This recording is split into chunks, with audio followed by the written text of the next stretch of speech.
الرحمن الرحیم ماہ شوال میں یہ کام 4 ضرور کریں تو اللہ تعالیٰ آپ کے رزق میں برکت عطا کرے گا۔ پروردگار جو ہے وہ آپ کی پریشانیاں دور کرے گا اور خالق کائنات آپ کے کاموں میں کامیابی اور گھر میں پروردگار خوشحالی لے کر آئے گا۔ وہ کام کون سے ہیں؟ پہلا کام یہ ہے کہ جب آپ نیند سے بیدار ہوں تو 3 دفعہ سورہ نصر کی تلاوت کریں۔ اذا جاء نصر اللہ، اس میں کامیابی کا ذکر ہے۔ خداوند عالم آپ کو دن میں کامیابی عطا کرے گا۔ اس کے بعد دوسرا ہے کہ جب آپ گھر سے نکلنے لگے نا، تو آپ جب گھر سے نکلنے لگے ہیں تو آپ یعنی 6 طرف سے سورہ توحید کی تلاوت کر رہے ہیں، آگے اور پیچھے، دائیں اور بائیں، اوپر اور نیچے۔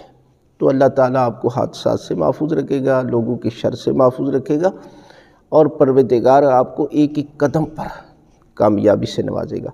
تیسرا کام یہ ہے کہ آپ جب نوکری وغیرہ یا کام وغیرہ سے واپس آئیں تو گھر میں اگر کوئی فرد بھی نہیں ہے تو آپ ان پر سلام کریں۔ سلام کی اس قدر فضیلت ہے کہ فرشتے بھی آپ پر رحمتیں نازل کرتے ہیں، آپ کے گھر میں برکتیں نازل ہوتی ہیں، آپ کے گھر میں رزق کی فراوانی ہوتی ہے۔ اور ایک حدیث میں ہے کہ آپ سورہ توحید کی تلاوت کریں، یہاں پر 1 دفعہ سورہ توحید کی تلاوت کریں، اور جب رات کو سونے لگے، یہ چوتھا کام ہے، تو باوضو ہو کر سو جائیں تو پروردگار کی طرف سے آپ پر اور آپ کے گھر والوں پر رحمتیں نازل ہوں گی۔